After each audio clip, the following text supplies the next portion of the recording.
Hello and welcome to BusyWorksBeats.com. If you don't know me, I'm Game from BusyWorksBeats.com. We trained over 1 million producers around the world. Some have gone to work with Drake, Kanye West, Post Malone, Ariana Grande, French Montana, Young Thug, YG, Polo G, Trippie Redd, Lil Baby, J. Cole, Kendrick. I've already said Trippie.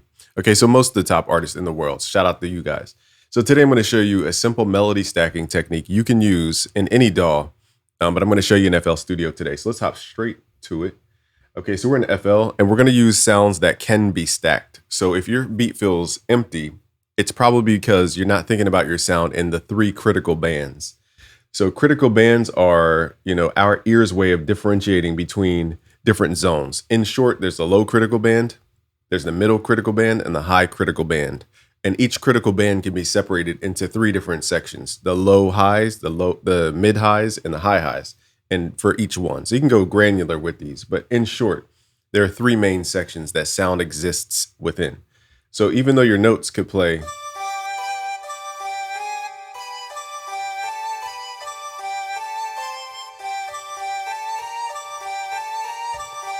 okay, if that sound is a little dull and not full, let's record that. And I'll show you why this works.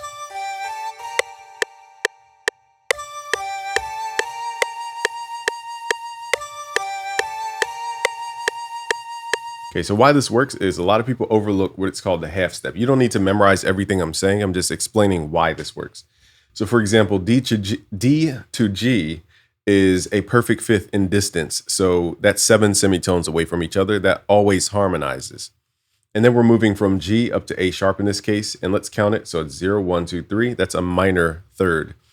And what we can do though is basically use the minor third or the major third as a pivot point, and then use perfect fifths to fill in the gaps. I know that was advanced, but that's what's happening here. So we're using the perfect fifth, and then we're using that minor third interval in order to kind of pivot the melody.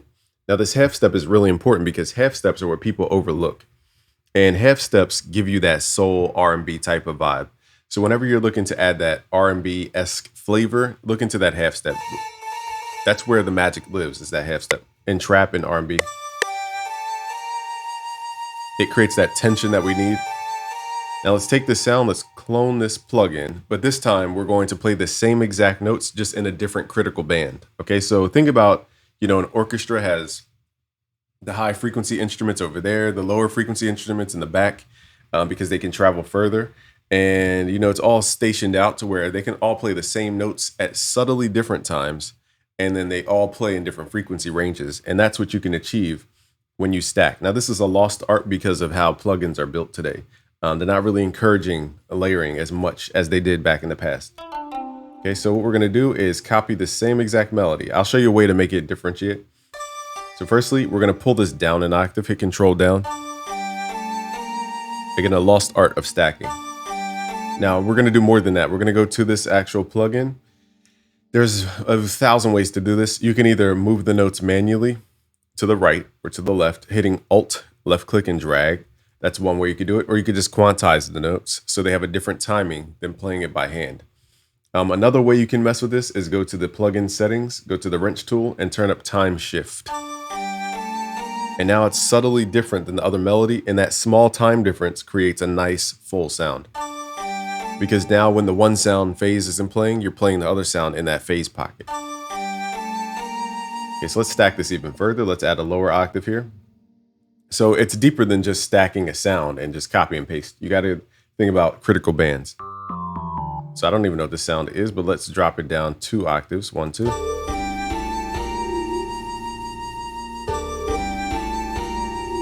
Okay, so now we're balancing what's called the critical bands. You have a high critical band, you have the mid critical band, and then you have the low. So think of what we're doing now as like an EQ to a sound.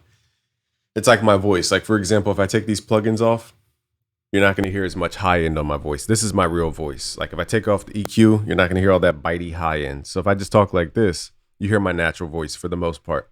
And so when you turn up the highs and the lows in your voice, for example, you exaggerate certain features. So if I turn up the lows, you hear more distinguished rumble, okay? But if I turn off the highs, you hear less like mouth noise, if that makes sense. Okay, less clarity and less like clicks and pops.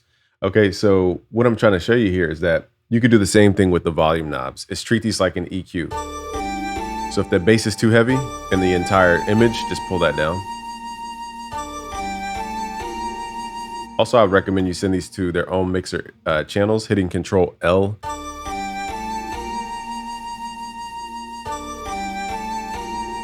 Okay, now what you could do to take this further is change the notes within this layer. I wouldn't recommend this unless you're doing a left-right type of layering. Let me show you guys what a left-right layer would be, just for an example. So again, the ear hears differences in time. That's what we're listening to, differences in time.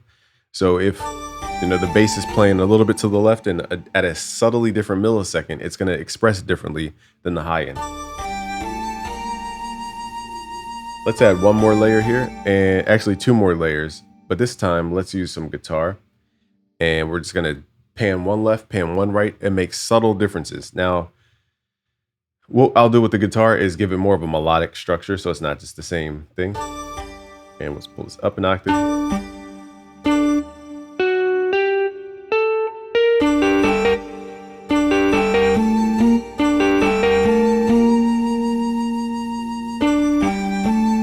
Okay, so now we have that. And now let's copy this guitar. Let's pan this one to the left. Turn it down. Clone this. Now I'm doing too much with this layer. I'm just trying to show you this. Actually, let's solo just the guitars. I wouldn't naturally play these with other instruments. Let's copy, let's paste. We're gonna pan this guitar to the right and then make subtle melodic changes.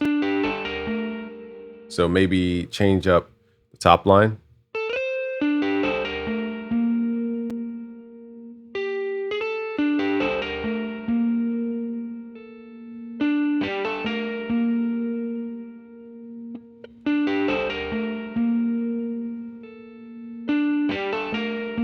Okay, so I didn't get the timing right on the second half, but whatever.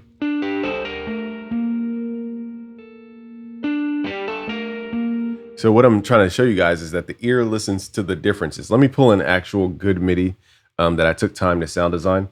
So if you go to busyworksbeats.com/sounds, you'll find our new sounds vault. It comes with a beatmaker blueprint, which comes with MIDI, and this MIDI is very expressive. So let's open up the emotions and let's go to nostalgia. Now this has a lot of notes, so this might be too piano-y, but let's just see. Okay, so let's copy that in, paste.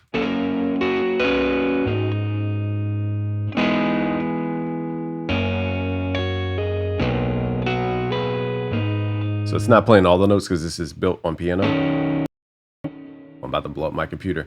All right, so all we have to do though is create a change between the left and the right. So that could be a timing change, a pitch change, a note change, any change to let the ear grasp onto something.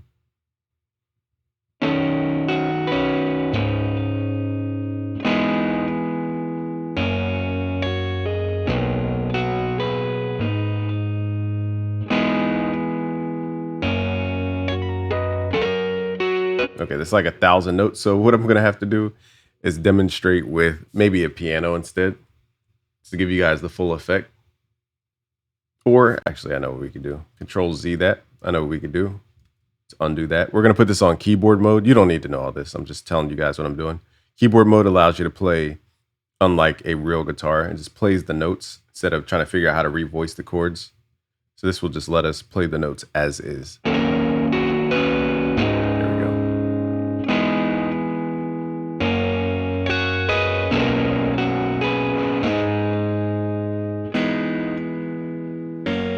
We're gonna go DI guitar with no amp, so that way we get a clean signal.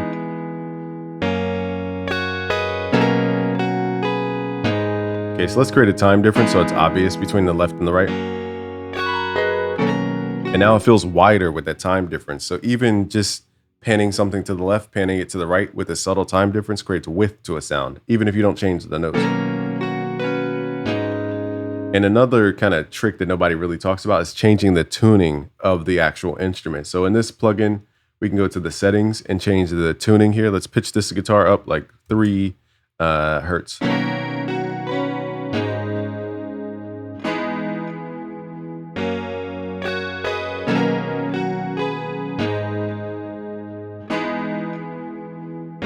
So let's solo one guitar. Again, it's not playing all the notes because of the nature of this plugin. But here's what it sounds like just by itself.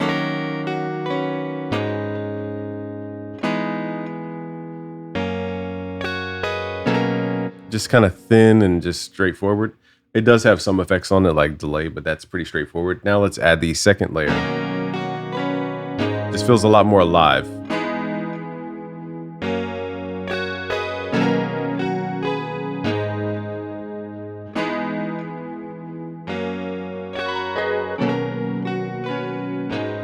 Let me make it a more realistic velocity.